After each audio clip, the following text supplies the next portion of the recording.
How do you stay motivated? Motivation is overrated. Konstantinos Synodinos, founder of Simply Digital. Motivation is not something that can last. No matter how passionate you are about something, it cannot really last, because every single passionate path towards something needs very, very boring steps. No matter how passionate you are about the end goal, there is a very boring process through the way. Those boring steps need discipline, not motivation. They believe this kind of bullshit statement that you need to follow your passion and nothing else. This is bullshit, right? It's not realistic. TikTok genius with over 2 million followers and a 20-year experience in marketing. TEDx speaker. Focus on the things you can control, not the things you cannot control. I cannot control what is the path of AI, what's going to happen next. So I'm just focusing on using that for my benefit. And I see the people that are doing that becoming better faster. That's why I'm saying to people, Every single question you have about the wedding industry will be answered here. I'm Antonis Papadakis, and this is the World Podcast. Welcome. If you do like us, share some love and press the subscribe button. Let's start. So, thank you for being here, Konstantinos. my pleasure. Our first meeting was exactly 1 year before on the Greek Tube Festival. So, this photo was there. I asked you if it's a good idea to start making videos to promote my job. Also, your part was a true inspiration for me. So I would like to know some things. How did the founding of Simply Digital come up? Well, Simply Digital, many people don't know the story, the backstory of Simply Digital. It was actually an accident in my business life. So it was a contingency plan, because I started after 10 years in the corporate world. I was an executive in big business in the marketing industry. And I was fed up with, being an employee, following the 9 to 5 kind of reality. And I knew that, at some point I wanted to do something. I wanted to go rogue and find an idea, explore the startup reality, start a business on my own. I had this entrepreneurial mindset since I was a kid. I had an idea about sports because I was an athlete myself. So I thought to bridge together my two passions, business and sports. So I started a company named Champions ID. I did many things for a couple of years, but after a while, investment was not enough, so I had to find money. And I had two options back then. Either go back to my corporate job that I hated, or find something to make some money, entrepreneurial-wise. So I was with a friend in his house. He was already a digital entrepreneur, a freelancer, serial entrepreneur kind of way. So we brainstormed for the night along with a couple of wines. And I was like, okay, what can I do best? What do I know? What is my single skill that, I can really build something on? And it was clear, it was marketing. I had a long-term career in marketing and brand building. I had done things that many people couldn't do the same. So I was like, okay, let me capitalize this experience and try to help small, medium businesses, freelancers, people who want to start a business like I did a couple of years ago. So I just used my experience so far to start an agency overnight, which was called Simply Digital. The name actually came from my Procter & Gamble experience, because we used the term simply for anything that was really like Simply Pampers, Simply Duracell. So all the product lines that were the low tier, no fuzz, no crazy product characteristics, just straight to the point like I am. So I love the name. And I thought that, that could be something that can really help Greek businesses grow, because at that point, 5-6 years ago, Greek businesses were really at a very, very early stage in terms of, maturity, in the digital maturity. So that's how Simply Digital came up, like, a way to make money. I made a couple of posts on LinkedIn. Some people saw it. Next day, I had my first couple of clients. So that was the first step, but I never planned to do that. Just came up. Yeah, just happened. Okay, so how do you stay motivated to continue this route you start? Motivation is overrated, to be honest. So motivation is not something that can last. No matter how passionate you are about something, it cannot really last, because every single passionate path towards something needs very, very boring steps in this process. So every process of anything you want to do. You want to become a professional athlete, a podcaster, a business person, you name it. Whatever it is, no matter how passionate you are about the end goal, there is a very boring process through the way, right? So those boring steps need discipline, not motivation. You need to be disciplined to do that because it's totally unrealistic to be motivated every single day. To wake up and do the same boring things every single day, especially today that people are really adrenaline junkies, right? People are looking for excitement, the next shining object, things that are really exciting.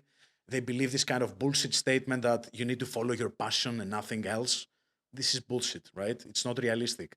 You need to be able to find something, yes, that is interested for you per se, but you need to be able to and prepared to follow a boring process to achieve that. That So, everyday steps. yeah, so that's my approach in that. In order to help our viewers understand you better, what is your job description? What are you doing everyday tasks in the Simply Digital? So for me,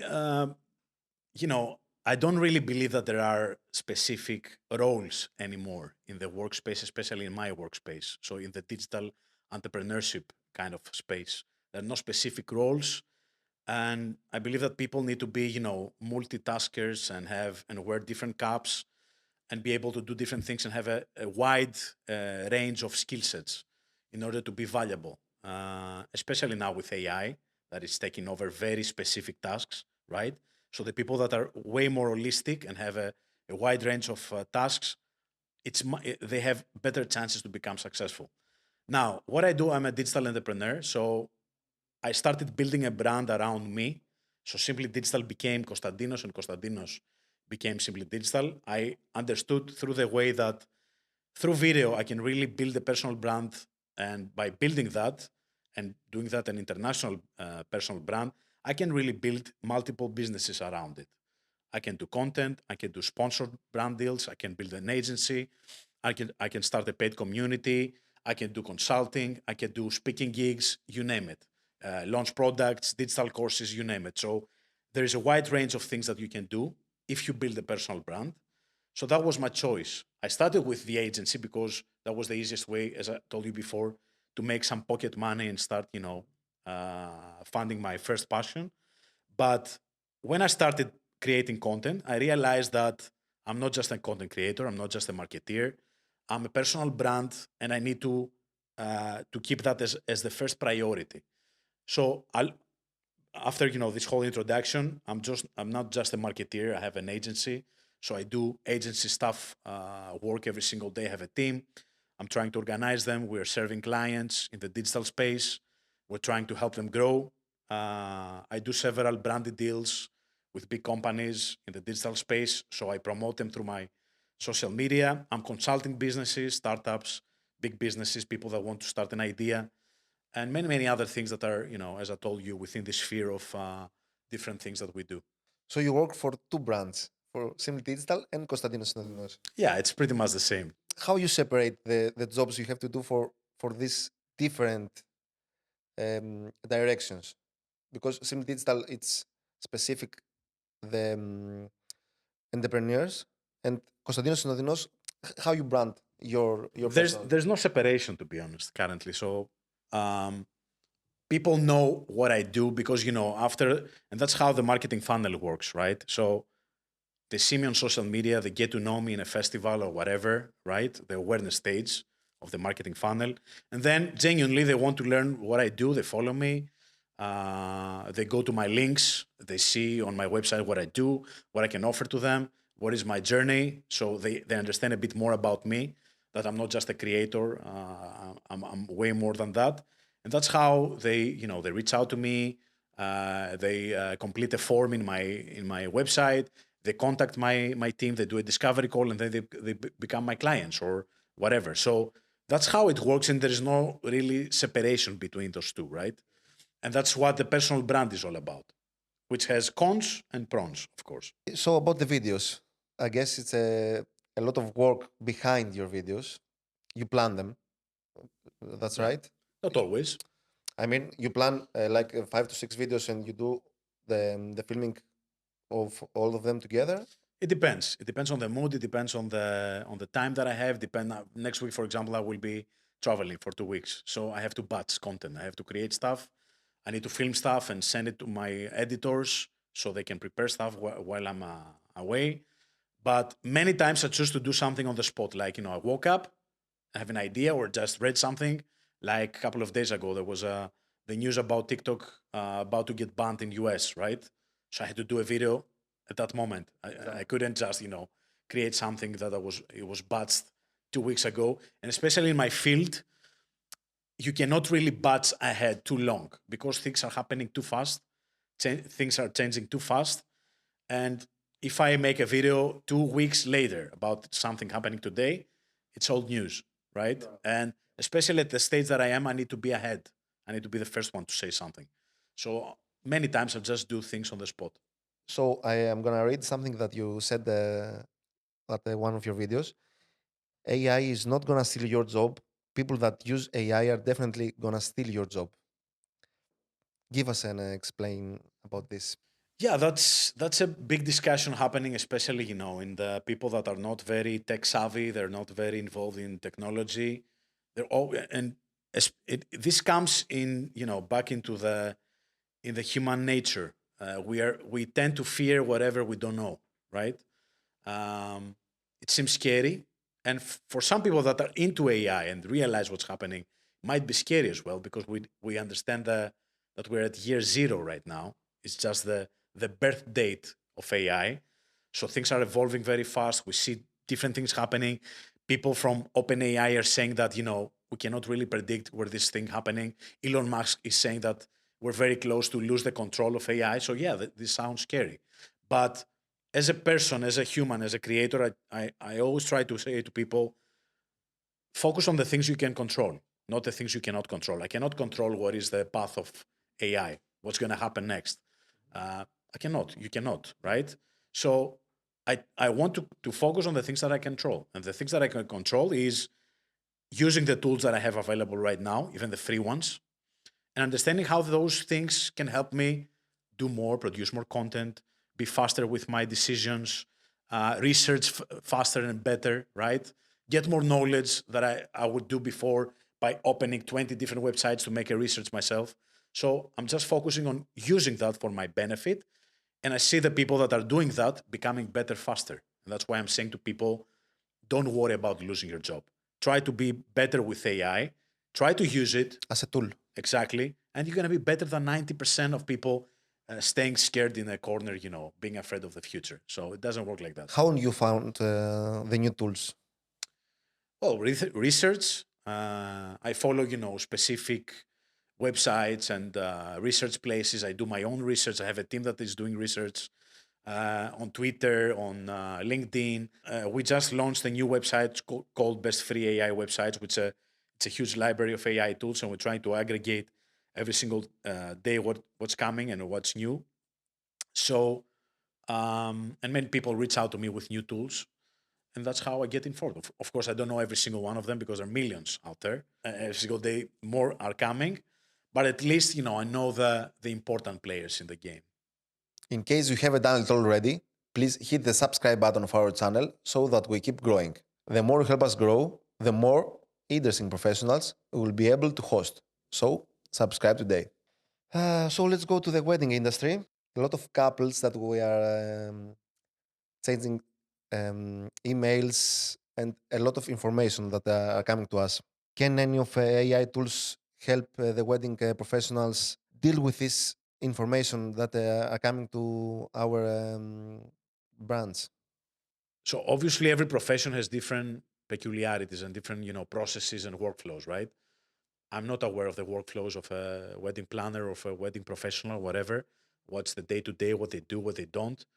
But there are several sources that you can find answers. Like there's a website called "There is an AI for that." That's it. That's how it's called, and it's a search engine where you are entering a keyword like wedding, and you get all the tools that are relevant to this category. So you can find web planner AI tools there, obviously helping people like the ones that you mentioned, or if I was a professional and I was coaching somebody in any industry, I would tell them, okay, break down every single process that we have. What you do from the moment that you get a client until the delivery of the service, or before you get the client, from the moment that you advertise to the moment that you get a lead. What is every single step of the process, and where you can really automate things in this process with AI. And you can go to ChatGPT for this process and ask for an answer. And say, okay, I have this issue. What should I do? The easiest way to prompt properly for anything you want to do is say to ChatGPT or any other tool, act like a professional wedding planner who is familiar with AI tools and tell me this. Or act like a prompt engineer and give me a perfect prompt for, I don't know, finding the best wedding organization for this. So that's how you talk with the AI, because prompting is, the number one reason why you get a good outcome. So about the emails, I remember that you are using a tool about the answering the emails. There are several extensions that you can really, it feeds data it connects with your Gmail, for example, and it gets some data and it learns pretty much your most frequently questions and answers. It learns the tone of your voice, and it can really write like you or suggest typical answers that you give, right? So it really saves you time because in many cases you answer the same thing to many people. So by typing one thing, you get the answer, the suggested answer, and you save tons of time by doing that. How do you analyze the stats from midst of your videos so that you can improve their overall online performance in the future? So you know how to continue making videos. I mean, if one video goes viral, how you analyze the stats so you can continue. Yeah, actually, this is something that is very, very important. And I did that, if you remember, on the Greek Tube Festival. I presented a part of that, so how I do it. And in my TikTok, when I started my TikTok and I reached my first million on TikTok, I tried to analyze all my viral videos in the key indicators and compare them with other creators of my size. So I was seeing, what was the ratio of the duration with a viral video, or the number of comments versus the views that you get.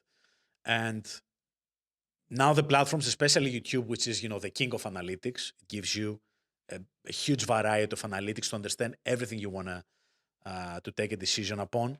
So your watch time, where you get your views, where you get your organic views if they're suggested, or why YouTube recommended you. It even gives you content gaps right now. If you go to Content Studio from your mobile, there is a tab that's called Research, and it gives you content gaps. So I tried that the other day. I have my YouTube channel is not very big; it's like 50,000 subscribers.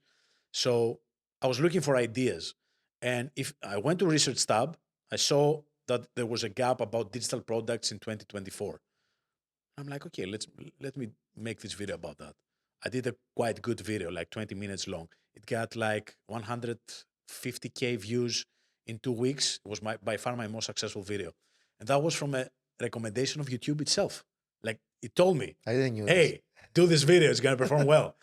And if you if you see the analytics, 90% of the views came from recommended videos from YouTube. From YouTube. Okay. So YouTube told me, good, now I'm going to recommend you, right? And based on the performance of your videos, especially at the beginning, because the videos are getting pushed to a test audience, and based on the initial performance, On the first minutes, you mean? no, When it's uploaded. yeah, when it's uploaded, it gets pushed in 100 people, right? Based on the performance in this group of people, YouTube will judge whether it's going to push it to more people and then more people. That's how the algorithm works in every single platform. So you need to be able to read those dynamics and those analytics on YouTube, for example. When people drop, the retention, this is the most important factor. If you need to watch one single statistic in your videos, is your retention. Because the more watch time, the more people you keep in the video until the end of the video, the more chances you have to have a viral video or a successful video. So you need to be able to optimize against retention. Your hooks, your gaps, the things that you see that your audience left, those are the moments that you need to work on and see how I can keep them more. What kind of mistakes I did that, pushed people away. And how you can improve them. Exactly. So it's exactly like, you get your health analytics and you decide to do something on your health. It's the same. People need to see analytics and act upon them. Which AI tools you know about photos and videos, if you are using them, or you can suggest to our viewers Depends what you want to do with them. about social media. Okay, I use very much Runaway, for example. I use InVideo, which is a client of mine as well, which generates videos from a prompt. I use vid.io, which is great and gives you this function that I told you before. You upload a video and it auto translates the video by adding, the text in a different language. Or submagic.io, it's great for auto subtitling every single video, even in Greek. That there are not many programs that are doing that. I'm using also CapCut that has many new AI features that makes editing super easy, both on mobile and on laptop. Those are the main ones, and I don't believe that you should care about anything else right now. And what about the Sora AI? That it's already launched. It's not launched yet, so we haven't seen that. There's just the trailer that we saw, which was insane, right? It creates almost cinema quality movies with just a prompt. But I'm waiting to see the actual beta version to judge it. But I think it's going to be the most wild thing we have seen so far. What are you working on right now? And what are some future plans you have? I think you are posting more to YouTube. Yes, 2024 for me was a priority. YouTube was a priority for me because, YouTube is the king and I really need to build a solid presence there. And you really have the opportunity with long videos to do even greater things. You know that you're trying to do the same. New ideas, improve your quality of production, be able to freely talk for more. Because to be honest, I used to be a teacher myself in marketing, etc. So when short videos got launched, I really struggled to push, the content in 20, 30, 45 seconds. And now that, we see that every single platform is pushing again long videos. I mean, TikTok even announced that, guys, we are giving priority right now to videos that are above 1 minute or 2 or 3. So you see that we're going back again, and that's for a reason. YouTube is the king, will remain the king, and the other platforms have realized that as well, because that's how they can monetize the video and attention. So I need to be in that place. I need to try to figure it out myself, and I'm trying to figure it out yet myself on YouTube. So yes, this is my number one priority. And the second one is we're building right now. As I told you, we just launched an AI website, which is called bestfreeaiwebsites.com. And the third one is a paid community. So I'm going to create a VIP community outside social media. It's going to be on a different platform where for a limited amount of people, I will be coaching them personally to achieve a specific goal. So I will be probably doing that around end of April. And it's a program that I want to build and bring people in that so they can really follow the path that I'm following through content to scale their businesses and make a living out of that without having to be a 9 to 5 or whatever. The last guest question is right now. Every single guest leaves a question for the next one. Okay. So the question I have for you is, what is the budget a wedding vendor will need for a Google AdWords? As I told you before the camera started shooting, this is a very generic question. I mean, we cannot give an answer on something that sounds like what kind of car should I buy? I mean, I don't know your budget. I don't know your needs. I don't know, what you had before. So everything in marketing is you have a starting point and you have a net goal, right? And I need to know the starting point, where you're right now, where you want to go, and also what is the market you want to address. And after you tell me the market, I need to research and see what is meaningful. I mean, if you tell me that it's like 5 million people, my audience, based on that, I will tell you that, the competition is bidding at this price. So I think that if we attack these keywords, we need at least 50 bucks per day to start with in order to find some meaningful conversions, have a good ROI, and then scale. Because that's what you do in performance marketing. You find the recipe that works, so you can put €1 and take €2 back at least, and then try to scale it. Put 1 and get 3, or put 10 and get 30. That's how you do it. But you can never give a specific answer to a very generic question like that. Okay. Thank you very much. I'm sorry, previous guest. So no, it was very nice. Another inspiring personal journey came to an end. Before you leave, don't forget to subscribe and follow us on our social media to stay updated on our episodes and news. Stay hungry for more.